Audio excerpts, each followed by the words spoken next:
Hi, so this is the video to help you with your summer homework, and we're going to be looking at the comparison of approaches for part of this. So in your booklet you need to turn to page 41. Okay, we will work on this skill more when we get back after summer, but this is to put you in a really good stand for after the summer break as well. Okay, so every single year we set summer homework. It's not just because you've been off, well, not off as such, but you've been studying at home. We always do this anyway, so we use this time to revise what you've been doing, so you're not just revising approaches but methods, and you can be going over your first year work as well, looking over them, doing Seneca quizzes. You can go on that at any point. You can choose your quizzes, looking at YouTube videos again, going over your essay plans. So we've not been in college, as you're fully aware of that, so getting this summer work done is even more vital this year to keep that continuation of learning going. Okay, so we're going to start looking at the comparison of approaches. Okay, so make sure you're on page, like I said, 41 in your booklet. Okay, so this term comparison, for any of the approaches, you could be asked to compare one approach to another. So the biological approach to the humanistic approach, the psychodynamic approach, compare it to the cognitive approach. You could be asked anything from a 2-marker to a 16-mark question on this. So you've got that example there. Outline one similarity between the behavioural approach and the biological approach. So for that you could say they both study human behaviour scientifically and give an example of how. Okay, if you do get a comparison essay question, and we're going to work on this more now, and we will do more on it after summer, you would still describe the first approach asked about as normal for the 6 marks, but the comparison, and you've had a go at one of these with an 8-mark question with behaviourism, instead of looking at the strengths and limitations, it's comparison. It's not just outline and evaluate. You've got to say how the approaches are similar and how they are different as well. So it doesn't ask you to do that, but comparison is looking at how the approaches are similar and how they are different. Okay, so for example, that outline the behavioural approach and compare the behavioural approach to the biological. So you'd outline the behavioural approach and then you would have your paragraphs of comparison. So say one way how they are similar and fully peel that, and then you would say how they're different and then how they're similar, and so on. So we're going to work through that skill in a moment. Okay, so I've said this word compare, and it means to look at similarities and difference between the approaches. If the question asks you to look at contrast, you are looking at the differences between the approaches only, so you've got to take your time reading the question. You've got to use comparative language throughout these kind of essays, or even the small questions as well. Whereas, however, in contrast, whilst, on the other hand, in your comparison, so like any other difference question we've done so far, if you don't do this, if you're saying one strength is, one limitation is, or another strength is, or it's great because, not that you would put that in an essay, but for example, you're not going to get marks for that because you're not answering the question.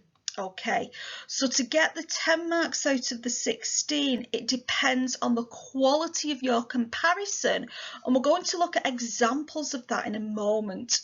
So the marks would be anything from 3 to 4, which is a basic comparison. 10 marks is very detailed. 5 to 6 shorter comparisons, if you're doing quite a lot, could get you the same marks. You could either do 3 or 4 very detailed comparisons, either how they are alike, how they are similar, or you could do a lot of shorter similarities and differences, and that you could still get full marks for that. Okay, so how many comparisons do you need to know? Now, any approach can be covered, so you need to know all of these. So I would be getting these notes down now. You can attach them to your booklet as well. There's not really much room on your booklet to put this in, so I would get a piece of paper now and put paper 2 approaches, comparisons, exam questions. So we'll just go through these briefly. You could be asked to outline the behavioural approach, and compare it to social learning theory for a 16 marker. Outline the behavioural approach and compare it to the cognitive or the biological or the psychodynamic or the humanist. And then the same for social learning theory. Outline that for 6 marks, and then for 10 marks, compare it to either cognitive, biological, psychodynamic or humanist. Then your cognitive approach, you would outline that for 6 marks and condense those areas. Compare, contrast to biological, psychodynamic, humanist. And your biological approach, you would compare that to your psychodynamic, your humanist and your psychodynamic, also with humanist there. Any approach, so it's not just those set in stone, but we could compare psychodynamic, like we said, with humanist there. It can be swapped round either way. So I've said, for example, the first bit could be rail 1, swap that round. So if we go to the top, outline social learning theory for 6 marks, compare it to the behavioural approach for 10 marks. Outline the cognitive approach for 6 marks, compare it to the behavioural approach for 10 marks. So it might seem overwhelming, but if you know your approaches and you know some key factors that we're going to work on now, what you could compare them on, and issues and debates, which we do in the second year, we've covered them briefly with the continuum line, you will be absolutely fine. With these questions, it is all about skills. If you know what the behaviourist approach is, the psychodynamic approach, etc., you will be fine. Okay, so what to compare? Get this down on your notes, please. You can pause me now, get it down, and then I will talk you through it. So if you want to pause me now and write this down. Okay, the first comparison that you could make between the approaches is, are they scientific? Are they both scientific, or is one scientific and the other is not? Is one more scientific than the other? Does one approach require inferences to be made? So, for example, with the cognitive approach, and the other not. So, for example, with the biological approach, we can look at memory structures using an MRI machine. The next one, if you want to pause me now and get this down. Okay, another paragraph that you could compare with for the evaluation is, what practical applications has there been for the approach? Has it contributed to the field of mental health? So which approaches have offered treatments to help people suffering from the mental illness? So the biological approach has, and we'll look at that more with psychopathology when we look at treatments. And also the cognitive approach, you've looked at that briefly before with cognitive behavioural therapy. Okay, for a lot, this will be a similarity because the majority of the approaches do provide treatments for mental health. Okay, even the behaviourist approach with desensitisation, we'll look at that more when we do psychopathology. But you could look at the differences in the types of treatment. So you could say, yes, they both contribute to the field of mental health, then say why. But then, however, the biological approach, the treatment is quite reductionist, not quite, it is reductionist.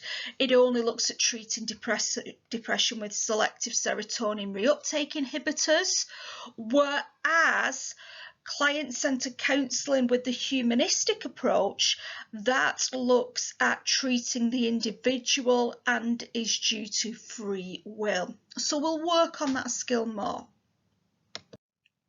Okay, if you want to pause me again and get this down.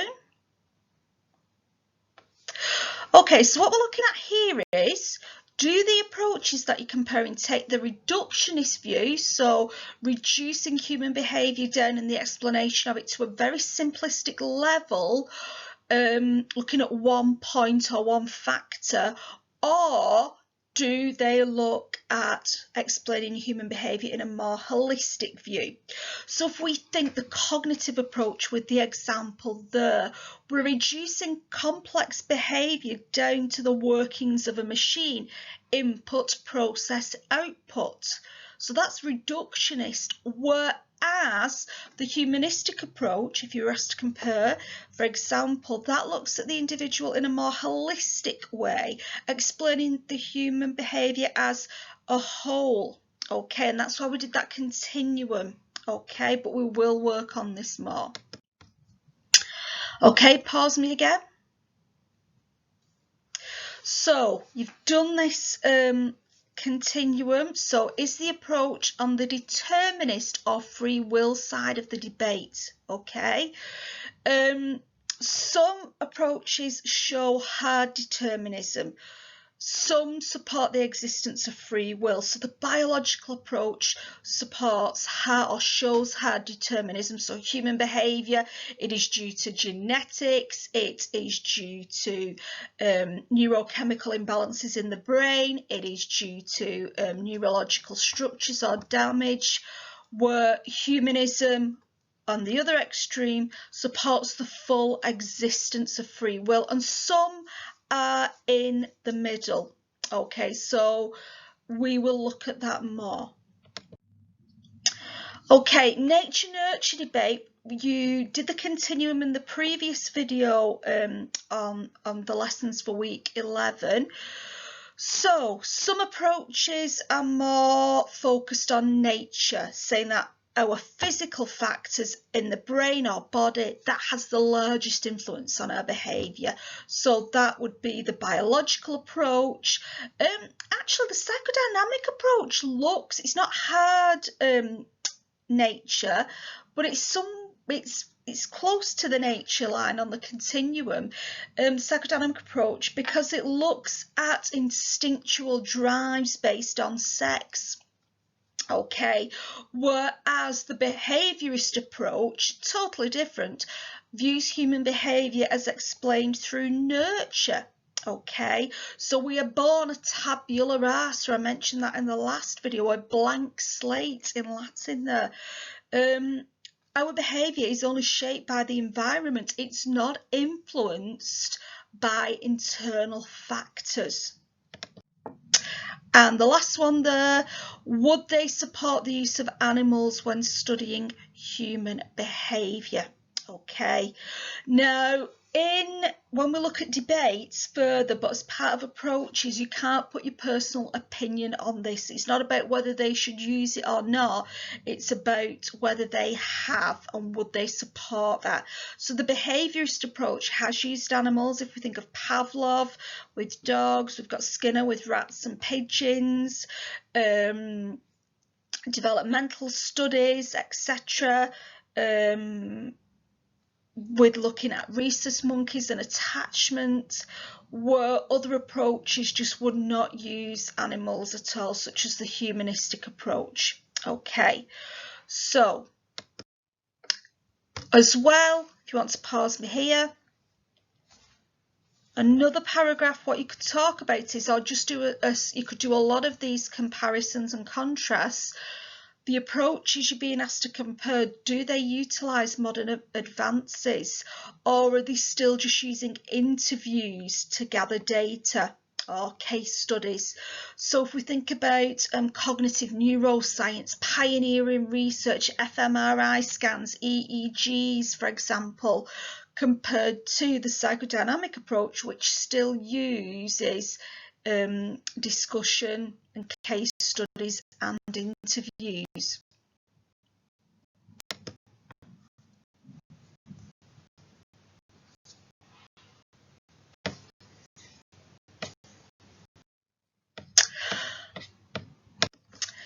Okay, if you can turn to page 44 in your booklet, it'll say criteria for ideographic and nomothetic approaches. What these all do, these tables in your booklet, they show you how to compare and contrast and where they stand on that continuum. So it's a brilliant revision strategy for the comparison questions, but also if we are doing issues and debates, which I think we probably will, it is brilliant revision for those as well, because we're covering the debates. Okay, so these two terms are quite new. I have mentioned them briefly in another video, but it was very, very brief.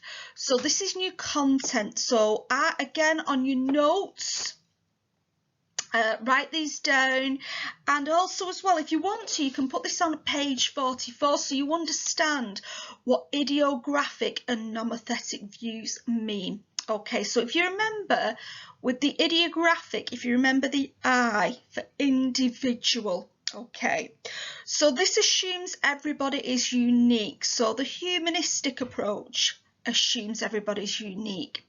They use methods that are subject to study individuals, such as long interviews and case studies, the humanistic approach, the psychodynamic approach. However, it's not quite clear where they all stand on the continuum. Some are more ideographic than others, so we'll build on that in a minute. It does not wish to make comparisons from one person to another, so therefore they're not interested in making generalizations to everyone. So I would suggest, if we looked at this as a continuum, and we'll work on that more when we get back, the humanistic approach is very strongly ideographic. Okay. The psychodynamic approach, if you look in your booklet there, it's got elements of both, which is what I mentioned before. Now, the nomothetic view, on the other hand, it assumes everybody's the same.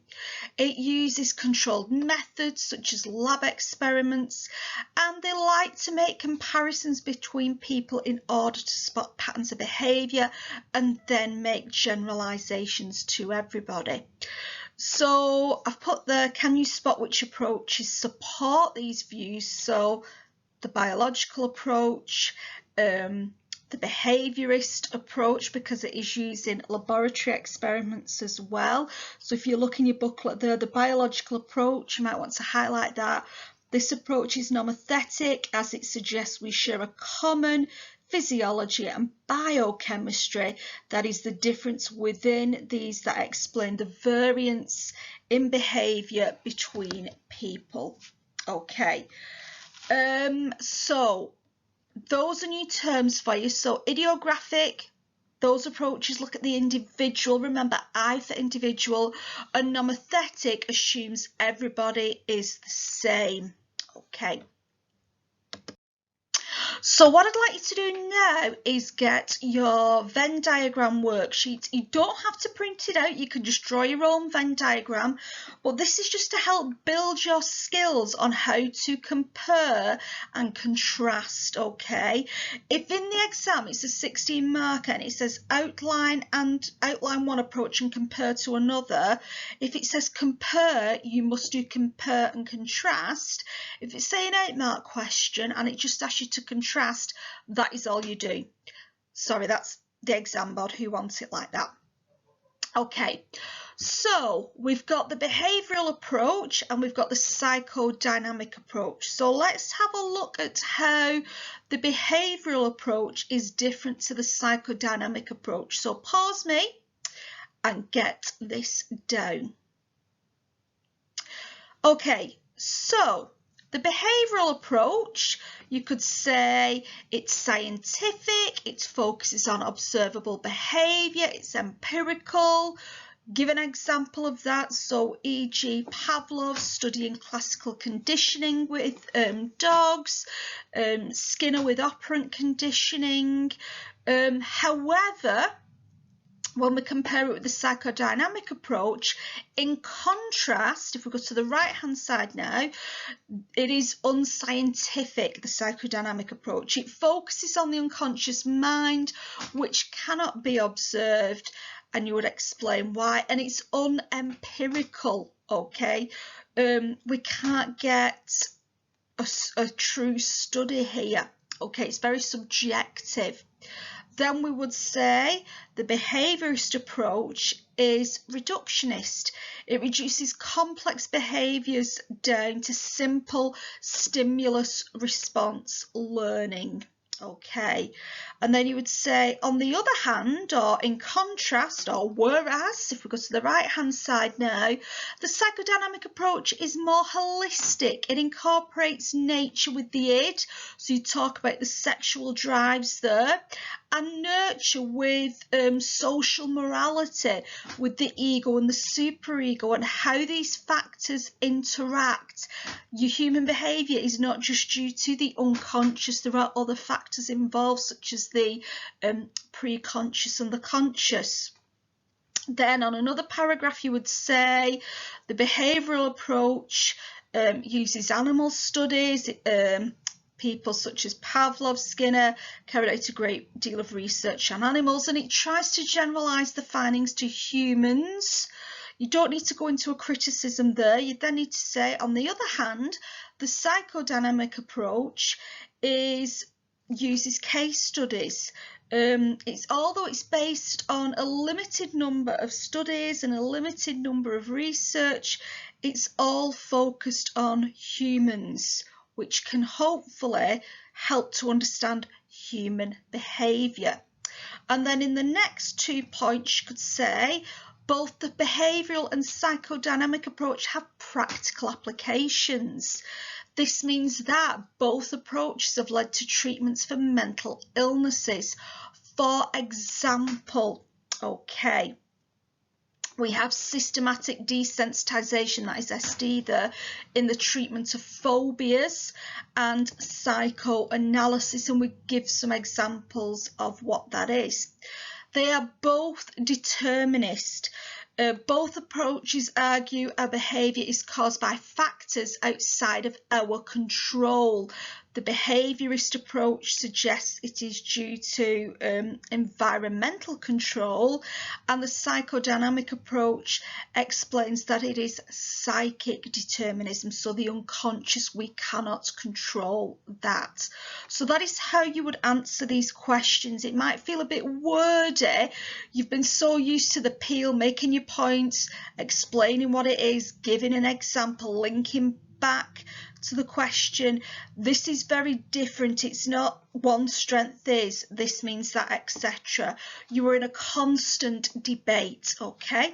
And like I say, when we get back in class, we will be working on these skills more, but I want to see this in your files. You can print it out when you're back at college or just keep it handwritten. It is up to you. Take a picture of it as well so that you've got that safe, and put it in a folder on your phone under approaches.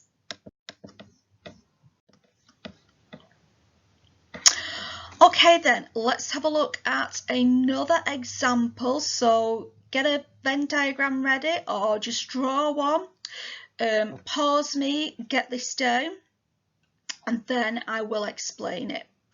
So above or underneath your Venn diagram as you've drawn it, you might want to put that example.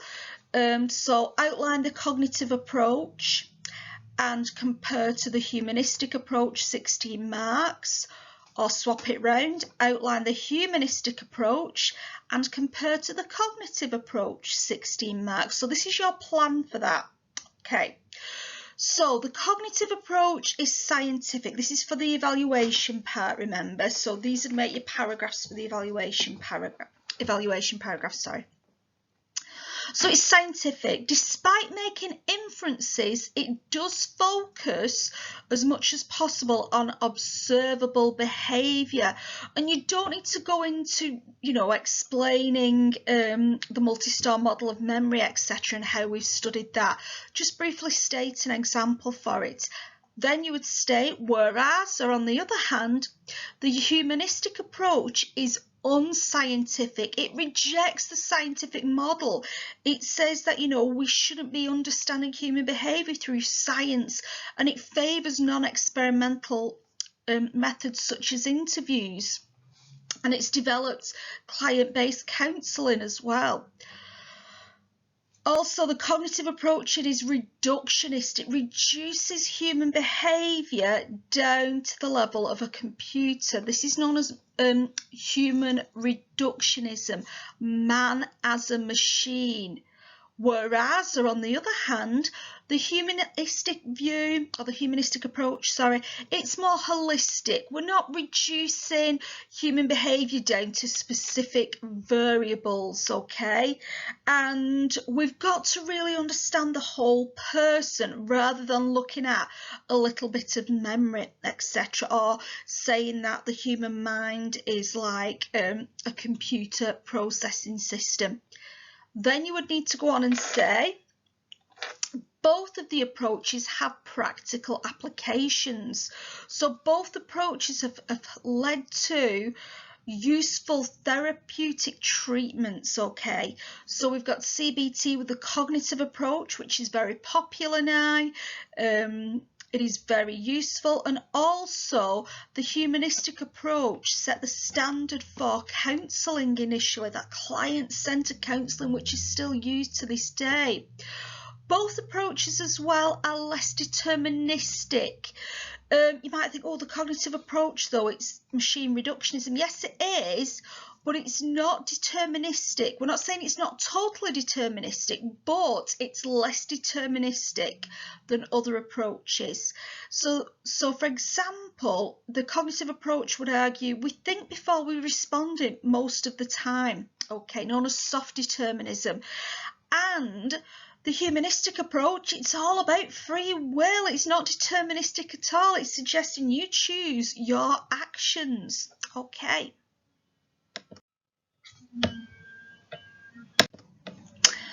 Okay, just going back to your booklet on page 46, if you have a look at that now, where it says criteria 6, extrapolation, that just means the use of animals. Should we be doing that to study human behaviour? So if you're wondering what that was when you were reading through, that's all that is, and we will work more on that when we get back to college. Okay, so let's have a look at some examples of what is a good and bad comparison. Okay, and we're going to look at the behavioural approach and the cognitive approach. Okay, so a really bad comparison is if you just put in the evaluation, one similarity is that both approaches are scientific. Okay, that's a grade D response. If you're an examiner, you'd be looking at that thinking, and so tell me more. Okay. Another bad comparison is both approaches could be considered scientific as they are both based on observable and measurable features. This means that both approaches are supported by empirical evidence. Okay, but we need a bit more detail, so that'll probably get about 2 marks, that response. Okay, a good comparison, this is a B/A band, and what we're looking at here is both approaches could be considered scientific as they are both based on observable and measurable features. We've got the examples I was talking about here. For example, Pavlov and Skinner used control methods when studying conditioning with dogs and pigeons, and the cognitive approach uses laboratory experiments to test internal mental states such as memory. This means both approaches are supported by empirical evidence. Okay, so a very good comparison. Get this one down, folks, okay? You might want to pause me here and get it down, and then we'll go through it. So if you want to pause me now. Okay, so both approaches could be considered scientific. Okay, so both approaches could be considered scientific as they are both based on observable and measurable features. For example, Pavlov and Skinner used control methods when studying conditioning with dogs and pigeons, and the cognitive approach uses laboratory experiments to test internal mental states such as memory. This means both approaches are supported by empirical evidence. However, so this is your you could add a bit more here. It could be argued that the behavioural approach is more scientific, as features of this approach can be empirically tested, whilst aspects of the cognitive approach, so internal mental processes, cannot be directly observed. Instead, they are inferred, and these can always be wrong, reducing its scientific status slightly. That's an A-star response. That is what we're wanting to see. Okay, you've got this writing frame to help you, so you might want to put this on a bit of paper, carrying on with your notes, and attach that to your booklet as well. So you've got this a similarity one here. A similarity between something and something approach is that, say what it is. This means that both approaches are, you're going to explain that point. For example, the cognitive approach, and then give the example, and the behavioural approach, going back to the other example, and give an example. So this is your writing frame. Therefore, so it's a bit of a peel paragraph, but a different way around. So you state what your similarity is. This means that, for example, and then go back to stating therefore both approaches are. So instead of saying a strength is, you would say a similarity is, or a difference is. This means that both approaches, if you're doing a similarity, for example, and then give an example from your first approach, an example from your second approach, therefore both approaches are, and then explain further or give a bit more detail. The differences, so you'd state the approach support the, I don't know, reductionist view, whereas another approach supports the free will view. Okay, for example, give an example and for both approach, and then say therefore both approaches differ because. So you are always going to stick to that pro forma for writing comparisons. Okay, breaking it down now, your comparisons can be as simple or as complex as you may want to make them. You could do a lot of small ones, you could do a few more detailed ones, but to be honest, the more detailed you are, the more marks you will get. But make sure that you are accurate in the comparisons you are making. So we've already started looking at the booklet, but use pages 41 to 46 to start you off understanding the differences between the approaches as well. Okay, so part of your summer tasks are, I would like you to complete comparisons for each approach. So they can be the Venn diagrams shown earlier, or a simple table with similarities and differences, and it is in note form. So have a look at the two Venn diagrams you've done already, and then make sure that you've done a comparison for each one. I would like you to answer the exam style questions on comparison approaches on the Word document. That's a separate document that's uploaded to Teams and also emailed to you as well. And there is guidance on that Word document for you. On the instructions, I've also asked you to make revision notes on approaches. You can do mind maps, cue cards, post-it notes, whatever it is that works for you. Make sure that your research methods glossary is up to date, so it should be more or less complete apart from the statistics part. And in September, it's usually in the first 2 weeks, you will have an assessment on approaches and research methods, and this homework is due the first week back in September. So I'm aware that some of you won't be able to print things out just yet, or you may be obviously have a holiday in summer, you have a break, but I do expect it sometime within the first week that I see you. Okay, as always, if you have any questions, especially about which Venn diagrams to do, you've got 2 done already, but you do need to complete a comparison for each approach. So it's just to get you used to the skill, okay? And like I say, I've said that it can be a table. Okay, if you prefer that, it is up to you.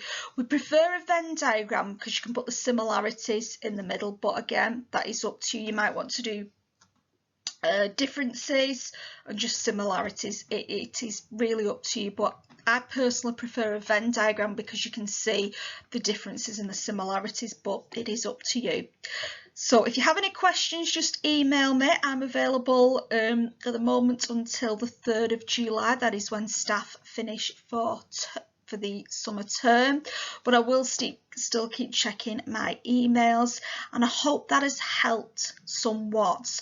So it's more about skills, this question, and keep all your notes together as well, and I will see you in September.